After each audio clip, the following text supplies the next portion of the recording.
ये किलर नहीं जानता था कि इसने किस आदमी से पंगा ले लिया है। किलर हमेशा लड़कियों को ही अपना शिकार बनाता है। एक रात ये कार में बैठी लड़की पर हमला करता है। लड़की अपने आप को बचाने की पूरी कोशिश करती है, मगर किलर उसे मार देता है और अपने घर ले जाकर उसके टुकड़े टुकड़े करके नदी में फेंक देता है। मगर किलर ये नहीं जानता था कि जिस लड़की को उसने मारा था उसका बॉयफ्रेंड एक सीक्रेट एजेंसी का एजेंट है। जब उसे अपनी गर्लफ्रेंड की मौत की खबर मिलती है तो वो समझ नहीं पाता है ये क्या हुआ। वो बहुत ही दुखी था, मगर उसके आंसू तक नहीं निकलते हैं। उसे सिर्फ अब बदला चाहिए था, मगर मौत भी उस किलर के लिए एक आसान सजा होगी। वो अपने साथी एजेंट से एक कैप्सूल लेता है। ये कोई आम कैप्सूल नहीं था, ये एक ट्रैकर था जिसको किसी के बॉडी में डाल दो तो तुम उसे कहीं भी लॉकेट कर सकते हो। तुम्हें पता रहेगा कि वो आदमी अब कहाँ है। एजेंट उन लोगों की जानकारी लेता है जो इस तरह के केसों में पहले इन्वॉल्व रह चुके हैं। वो एक सस्पेक्ट को ढूंढकर उसे बहुत बुरा पीटता है, मगर वो समझ जाता है कि ये आदमी वो किलर नहीं हो सकता। फिर वो दूसरे सस्पेक्ट को पीटता है। एजेंट इन लोगों पर कोई रहम नहीं दिखाता है, मगर ये आदमी वो खूनी नहीं था। अब बारी थी तीसरे आदमी की। एजेंट जब उसके घर जाता है तो वो आदमी घर पर नहीं था। तलाशी लेने पर एजेंट को लड़कियों का सामान मिलता है और फिर एक जगह पर बहुत सारा खून दिखता है। एजेंट को अपनी गर्लफ्रेंड की अंगूठी मिलती है, यानी ये वही किलर था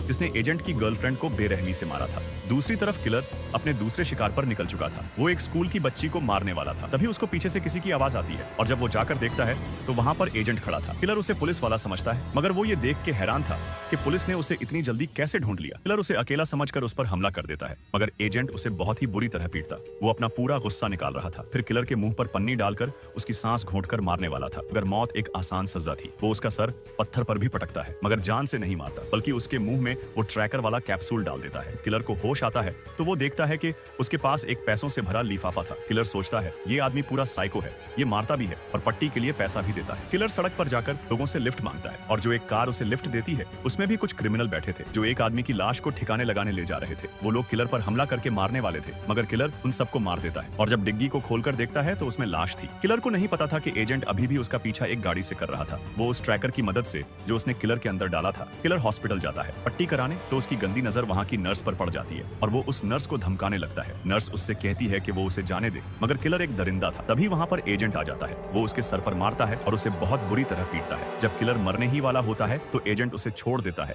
और उसके कान में कहता है कि ये सब अभी खत्म होने वाला नहीं है, बल्कि ये अभी और भी बुरा होगा। एजेंट उसके पैर को बहुत बुरी तरह जख्मी कर देता है। नर्स से कहता है कि वो इसकी पट्टी करके इसे जाने दे। फिर एजेंट वहां से चला जाता है। अब से किलर की जिंदगी नर्क बनने वाली थी। वो दर्द से चीख रहा था। उसे समझ नहीं आ रहा था कि वो आदमी उसे हर बार ढूंढ कैसे लेता है, और सबसे बड़ी बात ये थी कि वो आदमी कौन है और उसे क्यों मारना चाहता है। किलर एक बात समझ चुका था कि वो हो ना हो किसी लड़की का रिश्तेदार है जिसे उसने मारा है। किलर सब जगह ट्रैकर ढूंढता है। ट्रैकर ना ही उसके जूते में मिलता है और ना ही कार के नीचे। एजेंट के पास उसकी गर्लफ्रेंड के पिता का फोन आता है। वो उससे कहते हैं कि वो किलर का पीछा छोड़ दे और उसे पुलिस को सौंप दे, मगर एजेंट उसे इसी दुनिया में नर्क दिखाना चाहता था।